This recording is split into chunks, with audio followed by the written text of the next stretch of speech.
Would you like to stay and take care of her? I've never been the type to go to office parties. Too much forced cheer, too much small talk with people you see every day but don't actually know. But it was the company's Christmas party, and my boss had specifically mentioned she hoped to see me there, so I'd forced myself to go for 2 hours. I was standing by the dessert table, nursing a ginger ale and mentally counting down the minutes until I could leave, when Natalie found me. "Come dance with me," she said, slightly slurring her words, completely serious. Natalie was our department's operations coordinator, organized, professional, always put together. I'd never seen her outside of work mode before, and definitely never drunk. "I'm okay here," I said gently. "No, you're being boring," she announced to no one in particular, grabbing my hand. "Everyone's being boring. I'm the only one having fun, and that means I'm doing it wrong because I'm alone in it." There was something sad beneath the drunken cheerfulness, something that made me take her hand and let her pull me toward the dance floor. We danced for maybe 20 minutes. And by the end of it, Natalie was leaning heavily on me, her energy fading from manic to melancholy. "I want to go home," she said quietly, her head against my shoulder. That's when I should have called her a cab. Should have gotten her a taxi and sent her on her way. But she looked so tired, so lost, that instead I said, "Okay, come on. I'll take you." The drive to her place took 20 minutes through quiet Christmas-decorated streets. Natalie dozed off in the passenger seat, her head against the window. Every few minutes she'd shift, make a small sound, settle again. There was something vulnerable about seeing her like this, stripped of the armor that professional life required. Her house was a small Victorian on a tree-lined street. The kind of place that looked like it had been loved for a long time. There were Christmas lights still up, though they'd been strung weeks ago. A wreath on the door. A porch swing. I had to essentially carry her from the car to the front door. She was still half-conscious, mumbling apologies I didn't need her to make. The door opened before I could knock. A woman stood in the threshold, probably in her early 60s, with Natalie's eyes and her dark hair streaked with silver. Behind her, the house glowed warm with lamplight and the kind of quiet that suggests late evening. "Oh, Natalie," the woman said, taking in the scene with immediate understanding. "Come on, sweetheart." She helped me get Natalie inside, and I was about to leave when the woman turned to me. "What's your name?"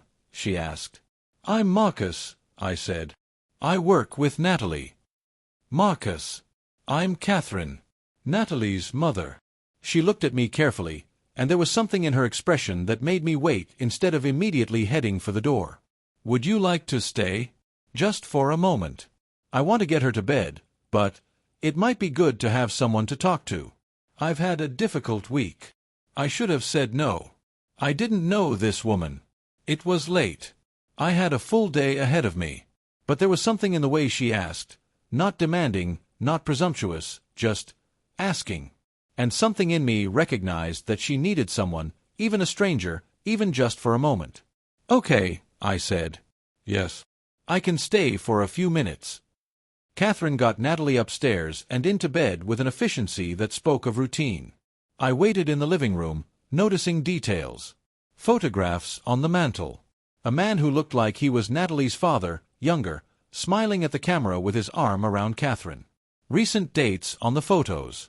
But nothing more recent than about 3 years ago. When Catherine came back downstairs, she looked smaller, somehow.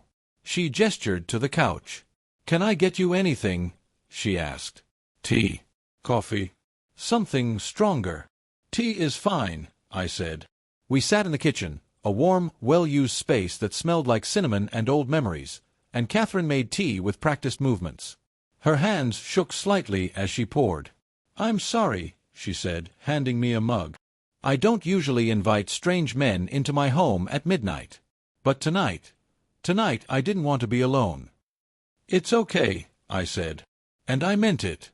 She sat across from me, cradling her own mug, staring into it like it held answers. "My husband died 3 years ago," she said suddenly. "This is the first Christmas without him. Natalie tries to help, tries to make it better, but she just ends up spending the whole season anxious and sad. So tonight, she went to the party to try to have fun, and instead she drank too much because she's grieving too, and I'm sitting here at midnight drinking tea with a stranger because the alternative is sitting alone with my own grief.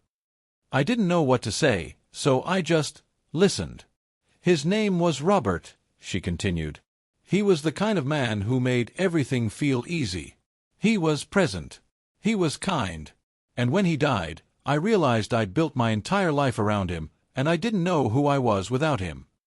She looked at me then, really looked at me. Who are you, Marcus? Why did you help my daughter?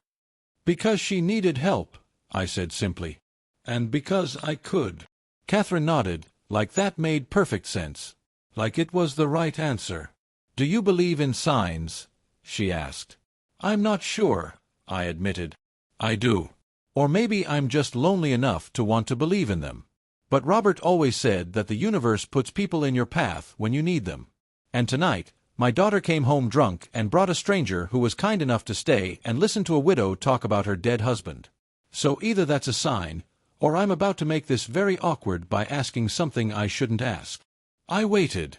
Would you stay longer? Not tonight, obviously. But would you come back? Maybe help me figure out who I am without Robert. Maybe have dinner with us. Maybe just. She trailed off, then started again. Natalie likes you. And I think you're kind. And I'm lonely. And I think maybe you might need something too, even if you haven't figured out what it is yet. I should have said no. I should have recognized this as a complicated situation. But something in Catherine's vulnerability called to something in me that I didn't have a name for. Okay, I said. I'll come back. I came back the next Sunday for dinner. And then I came back the Sunday after that. Over the next 3 months, something shifted. It started with Sunday dinners, with Catherine cooking and Natalie slowly opening up about her grief, about her father, about why Christmas had become so hard. It became conversations on the porch after dinner while Natalie cleaned up. It became Catherine asking me real questions about my life, about why I was so solitary, about what I was afraid of, about what I wanted. One Sunday, about 2 months in, Catherine and I were sitting on the porch while Natalie was inside reading. It was early spring, and the air smelled like thaw and new growth. I have to ask you something, Catherine said, and I need you to be honest with me. Okay, I said. Why are you really here? Is it because you feel obligated? Is it because you're a good person who can't say no? Or is it because... She paused, and I could see her gathering courage. Is it because you feel something? I thought about lying, about giving her the easy answer. But she deserved honesty. It started as obligation, I admitted. And then it became something else. You're grieving, Catherine. You're vulnerable. And I'm not the best person to have feelings for someone who's dealing with that. I don't want to complicate your healing.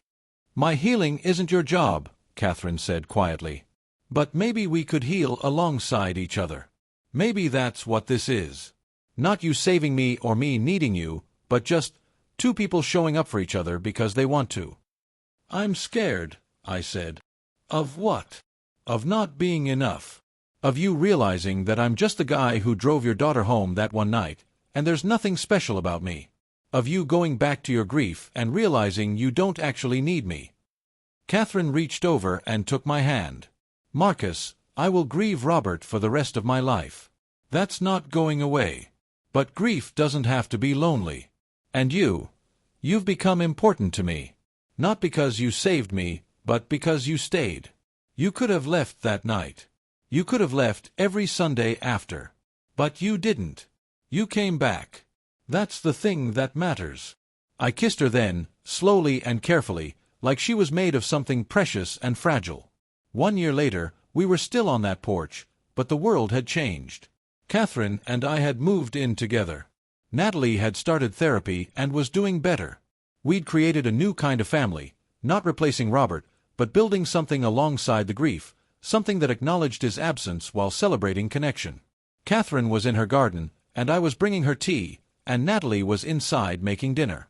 The Christmas lights were back up on the house, even though Christmas was still months away. Do you regret staying? Catherine asked, accepting the tea with a smile. Not for a second, I said.